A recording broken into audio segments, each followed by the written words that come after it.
नमस्ते दोस्तों, आप लोगों का स्वागत है हमारे चैनल पर। आप लोग हमारे चैनल को सब्सक्राइब कीजिए और वीडियो पसंद आए तो वीडियो को लाइक कीजिए। तो आज हम इस वीडियो में क्लास 12th का हिंदी चैप्टर 2 का पूरा ऑब्जेक्टिव प्रश्न देखेंगे। तो चलिए बिना समय गवाए हम प्रश्न की ओर चलते हैं। पहला प्रश्न यह है कि सूरदास की कृतियों के नाम बताइए। Option A Sursagar, option B Sur Saravali, option C Sahitya Lahari, option D उपयुक्त सभी। तो सूरदास की कृतियों के नाम बताइए। तो सुरसागर, सुर सारावली, साहित्य लहरी, इसलिए डी ऑप्शन सही हो जाएगा। तो चलिए अगले प्रश्न की ओर चलते हैं। अगला प्रश्न यह है कि सूरदास किस काल के कवि थे। ऑप्शन ए भक्ति काल, ऑप्शन बी आधुनिक काल, ऑप्शन सी आदिकाल, ऑप्शन डी इनमें से कोई नहीं। तो सूरदास किस काल के कवि थे। तो भक्ति काल, ए ऑप्शन सही हो जाएगा। तो चलिए अगले प्रश्न की ओर चलते हैं। अगला प्रश्न यह है कि सूरदास का जन्म कब हुआ था। ऑप्शन ए 1477 अनुमानित, ऑप्शन बी 1478 अनुमानित, ऑप्शन सी 1489, ऑप्शन डी 1480। तो सूरदास का जन्म कब हुआ था। तो 1478 अनुमानित, बी ऑप्शन सही हो जाएगा। तो चलिए अगले प्रश्न की ओर चलते हैं। अगला प्रश्न यह है कि सूरदास के गुरु का नाम क्या था। सूरदास के गुरु का क्या नाम था। Option A Narhari Das, option B Vithal Das, option C Vallabhbhai चाय, ऑप्शन डी आनंद दास। तो सूरदास के गुरु का क्या नाम था। तो वल्लभाई चाय, सी ऑप्शन सही हो जाएगा। तो चलिए अगले प्रश्न की ओर चलते हैं। अगला प्रश्न यह है कि सूरदास किस मार्ग में दीक्षित हुए। Option A Ashtachhap, option B संत मार्ग, ऑप्शन सी पृष्टि मार्ग, ऑप्शन डी इनमें से कोई नहीं। तो सूरदास किस मार्ग में दीक्षित हुए। तो पृष्टि मार्ग, पृष्टि मार्ग, सी ऑप्शन सही हो जाएगा। तो चलिए अगले प्रश्न की ओर चलते हैं। अगला प्रश्न यह है कि वल्लभाचार्य से मिलने के पूर्व सूर्य किस भाव की पद गाते थे। ऑप्शन ए प्रेम, ऑप्शन बी वीरति, ऑप्शन सी अवसाद, ऑप्शन डी दैन्य। तो वल्लभाचार्य से मिलने के पूर्व सूर्य किस भाव के पद गाते थे। तो दैन्य, ए ऑप्शन सही हो जाएगा। तो चलिए अगले प्रश्न की ओर चलते हैं। अगला प्रश्न यह है कि सुरसागर किसकी रचना है। Option A Raidas, option B Surdas, option C Nanddas, option D Tulsidas. तो सूरसागर किसकी रचना है? तो सूरदास की। बी ऑप्शन सही हो जाएगा।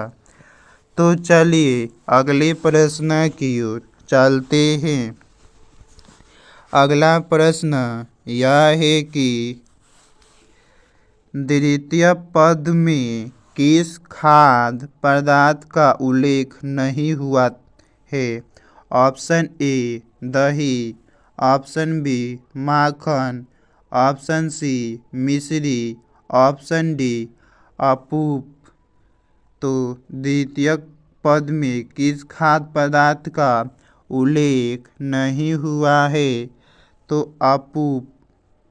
डी ऑप्शन सही हो जाएगा। तो चलिए अगले प्रश्न की ओर चलते हैं। अगला प्रश्न यह है कि सूरदास की कृति है। ऑप्शन ए प्रभंग, option B Jayadrathvadh, option C Sahitya Lahari, option D वरवैर रामायण। तो सूरदास की कृति कौन है? तो साहित्य लहरी। सी ऑप्शन सही हो जाएगा। तो चलिए अगले प्रश्न की ओर चलते हैं। अगला प्रश्न यह है कि सूरसागर किस भाषा में रचित है? ऑप्शन ए भोजपुरी में, ऑप्शन बी संस्कृत में, ऑप्शन सी ब्रिज भाषा में, ऑप्शन डी अवधी में। तो सूरसागर किस भाषा में रचित है? तो ब्रज भाषा में। सी ऑप्शन सही हो जाएगा। तो चलिए अगले प्रश्न की ओर चलते हैं। अगला प्रश्न यह है कि सूरदास के पदों में कौन सा रस है?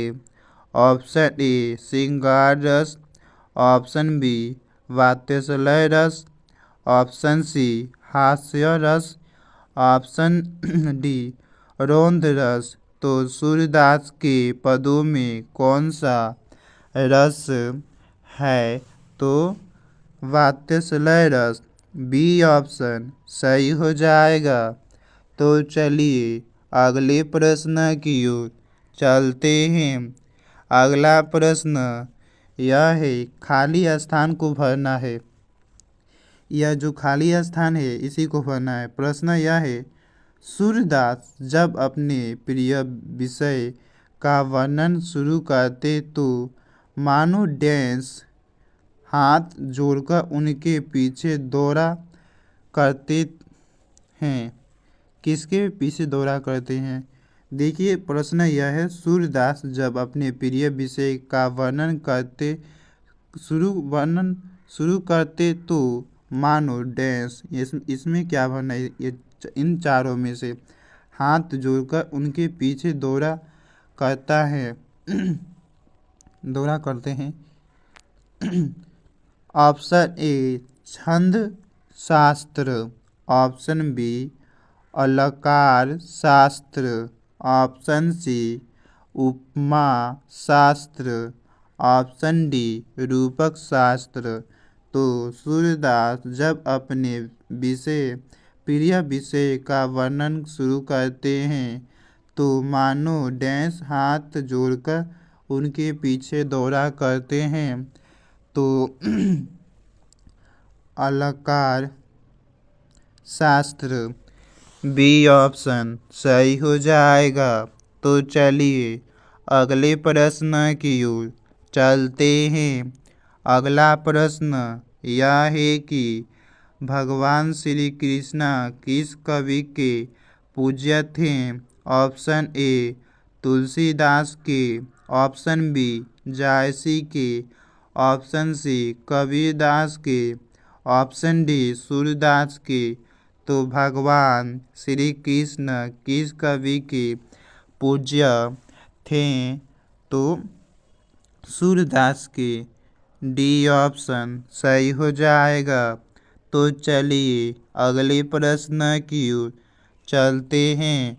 अगला प्रश्न यह है कि सुर सुर तुलसी शशि उडंग केशवदास अब के कवि खादो समझ त करत प्रकाश। इस दोहे में किसे सर्वश्रेष्ठ कवि कहा गया है? तो सूरदास को ए ऑप्शन सही हो जाएगा। तो चलिए अगले प्रश्न की ओर चलते हैं। अगला प्रश्न यह है कि सूरदास के पद किस पुस्तक से लिए गए हैं? Option A Sursagar, option B Sahitya Lahari, option C Radha रस केली, ऑप्शन डी सरसारावली। तो सूरदास के पद किस पुस्तक से लिए गए हैं? तो सुरसागर से ए ऑप्शन सही हो जाएगा। तो चलिए अगले प्रश्न की ओर चलते हैं। अगला प्रश्न यह है कि सूरदास का जन्म कहाँ हुआ था? ऑप्शन ए बनारस के निकट पीठी नामक ग्राम में, ऑप्शन बी पंजाब के निकट सेठी नामक ग्राम में, ऑप्शन सी हरियाणा के निकट पीही नामक गांव में, ऑप्शन डी दिल्ली के निकट सीही नामक ग्राम में। तो सूरदास का जन्म कहाँ हुआ था? तो दिल्ली के निकट सीही नामक ग्राम में डी ऑप्शन सही हो जाएगा। तो चलिए अगले प्रश्न की ओर चलते हैं। अगला प्रश्न इसमें भी खाली स्थान भरना है। कछुक खात कछुक धरनी गिरावट या डैश निरक्ति नंद रनिया। तो कछुक खात कछुक धरनी गिरावट डैश निरक्ति नंद रनिया। तो इसमें क्या बनना है? ऑप्शन ए सुंदरता, ऑप्शन बी रूप, ऑप्शन सी छवि, ऑप्शन डी शकल। तो कछुक खात कछुक धरनी गिरावट डैश निरक्ति नंद रनिया। तो इसका आंसर छवि सही हो जाएगा, सी ऑप्शन। तो चलिए अगले प्रश्न की ओर चलते हैं। अगला प्रश्न यह है कि सूरदास की अभिरुचि किस काम में थी? ऑप्शन ए पर्यटन में, ऑप्शन बी सत्संग में, ऑप्शन सी कृष्ण भक्ति एवं वैराग्य में, ऑप्शन डी उपयुक्त सभी। तो सूरदास की अभिरुचि किस काम में थी? तो इनमें से सभी सही हो जाएगा, डी ऑप्शन। तो चलिए अगले प्रश्न की ओर चलते हैं। अगला प्रश्न यह है कि सूरदास के दीक्षा गुरु कौन थे? Option A Mahaprabhu Vallabhacharya, option B Mahaprabhu Ramanandacharya, option C Ramanand, option D Vitthalnath. तो सूरदास के दीक्षा गुरु कौन थे? तो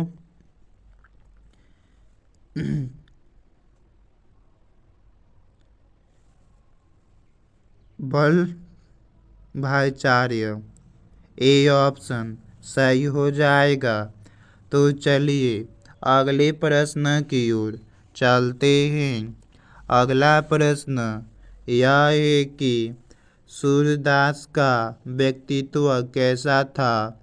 ऑप्शन ए जन्म से अंधे या बड़े होने पर दोनों आंखें जाती रही। ऑप्शन बी मृदल विनम्र निर्भिमानी भावुक। ऑप्शन सी अंतमुखी स्वभाव के विरत महात्मा। ऑप्शन डी उपयुक्त सभी। तो डी ऑप्शन सही हो जाएगा। तो चलिए अगले प्रश्न की ओर चलते हैं। अगला प्रश्न यह है कि ब्रज भाषा की विशेषता क्या थी। ऑप्शन ए कोमलता। Option B लालित्य।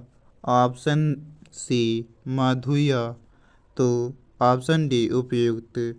तो ब्रज भाषा की विशेषता क्या थी। तो उपयुक्त सभी। डी ऑप्शन सही हो जाएगा। तो चलिए अगले प्रश्न की ओर चलते हैं। अगला प्रश्न यह है कि सूर्य के काव्य के 3 प्रधान काम क्या हैं। ऑप्शन ए विनम्र भक्ति। ऑप्शन बी वात्सल्य। ऑप्शन सी प्रेम श्रृंगार। ऑप्शन डी उपयुक्त सभी। तो सूर्य के काव्य के 3 प्रधान विषय क्या हैं। तो विनय भक्ति वात्सल्य और प्रेम श्रृंगार। डी ऑप्शन सही हो जाएगा। तो चलिए अगले प्रश्न की ओर चलते हैं। अगला प्रश्न यह है कि साहित्य लहरी किसकी रचना है। ऑप्शन ए सूरदास की। ऑप्शन बी जायसी की। ऑप्शन सी कबीरदास की। ऑप्शन डी तुलसीदास की। तो साहित्य लहरी किसकी रचना है। तो सूरदास की। ए ऑप्शन सही हो जाएगा। तो चलिए अगले प्रश्न की ओर चलते हैं। अगला प्रश्न यह है कि सूरदास की रचनाओं की भाषा क्या है। सूरदास किस भाषा में अपनी रचना लिखते हैं। Option A Awadhi. Option B Brajbhasha. Option C Khadi Boli. Option D Maithili. तो सूरदास की रचनाओं की भाषा क्या है। तो ब्रजभाषा। बी ऑप्शन सही हो जाएगा। तो चलिए अगले प्रश्न की ओर चलते हैं। अगला प्रश्न यह है कि ब्रज क्षेत्र के किस ग्राम में सूर्य अधिक रहे थे। ब्रज क्षेत्र के किस ग्राम में सूर्य अधिक रहे थे। Option A Bardoli. Option B Parsoli. Option C रूपहरी। ऑप्शन डी मानिक भत्ता। तो ब्रज क्षेत्र के किस ग्राम में सूर्य अधिक रहे थे। तो पारसोली। बी ऑप्शन सही हो जाएगा। तो चलिए अगले प्रश्न की ओर चलते हैं। अगला प्रश्न यह है कि सूर्य किस काव्य धारा के कवि थे। ऑप्शन ए संत काव्य धारा। ऑप्शन बी भक्ति काव्य धारा। ऑप्शन सी हास्य काव्य धारा। ऑप्शन डी कृष्ण भक्ति काव्य धारा। तो सूर्य किस काव्य धारा के कवि थे। तो हास्य काव्य धारा। सी ऑप्शन सही हो जाएगा। तो चलिए अगले प्रश्न की ओर चलते हैं। अगला प्रश्न यह है कि सूर्य की भक्ति किस रीति की थी? ऑप्शन ए हास्य भाव, ऑप्शन बी माधुर्य भाव, ऑप्शन सी शंख भाव, ऑप्शन डी वात्सल्य भाव। तो सूर्य की भक्ति किस रीति की थी? तो शंख भाव, सी ऑप्शन सही हो जाएगा। तो चलिए अगले प्रश्न की ओर चलते हैं। अगला प्रश्न यह है कि जो रस नंद जसोदा विलसत वह कहाँ नदी है? ऑप्शन ए गुरुकुल में, ऑप्शन बी तीनों लोक में, ऑप्शन सी वृंदावन में, ऑप्शन डी मथुरा में। तो जो रस नंद जसोदा विलसत वह कहाँ नदी है? तो बी ऑप्शन तीनों लोक में सही हो जाएगा। तो चलिए अगले प्रश्न की ओर चलते हैं। अगला प्रश्न यह है कि सूर्य काव्य का कौन सा अंश हिंदी साहित्य की अमूल्य निधि के रूप में स्वीकृत है? तो किसके रूप में स्वीकृत है? तो डी ऑप्शन भ्रमर गीत, डी ऑप्शन सही हो जाएगा। तो चलिए अगले प्रश्न की ओर चलते हैं। अगला प्रश्न यह है कि सूर सागर के कवि कौन है? तो सूर सागर के कवि सूरदास हैं, ए ऑप्शन सही हो जाएगा। तो चलिए अगले प्रश्न की ओर चलते हैं। अगला प्रश्न यह है कि अष्टछाप में किस प्रकार की कवि सम्मिलित थे? ऑप्शन ए राम भक्त, ऑप्शन बी कृष्ण भक्त, ऑप्शन सी राजभक्त, ऑप्शन सी सिंगारी। तो अष्टछाप में किस प्रकार के कवि सम्मिलित थे? तो कृष्ण भक्त, बी ऑप्शन सही हो जाएगा। तो चलिए अगले प्रश्न की ओर चलते हैं। अगला प्रश्न यह है कि किस कवि की पंक्ति है? कछुक खात कछुक धरनी गिरावट छवि निरक्ति नंद रनिया। तो सूरदास की है, बी ऑप्शन सही हो जाएगा। तो चलिए अगले प्रश्न की ओर चलते हैं। अगला प्रश्न यह है कि सूर्य के दोनों पद निम्नलिखित में से किसके समकालिक हैं? ऑप्शन ए साहित्य Lahari, option B Sur Saravali, option C Sursagar, option D इनमें से कोई नहीं। तो सूरदास के दोनों पद निम्नलिखित में से किसके समकालिक हैं? तो सुरसागर, सी ऑप्शन सही हो जाएगा। तो चलिए अगले प्रश्न की ओर चलते हैं। अगला प्रश्न यह है कि जागिए ब्रज राजकुंवर, यहाँ ब्रज राजकुंवर संबोधन किसके लिए आया है? Option A Balram, option B Krishna, option C Nand, option D इनमें से कोई नहीं। तो जागिए ब्रज कुंवर, यहाँ ब्रज कुंवर संबोधन किसके लिए आया है? तो कृष्णा के लिए, बी ऑप्शन सही हो जाएगा। तो मिलते हैं अगली वीडियो में। इससे पहले आप लोग हमारे चैनल को सब्सक्राइब कीजिए, क्योंकि वीडियो बनाने में बहुत मेहनत लगता है। अगली वीडियो में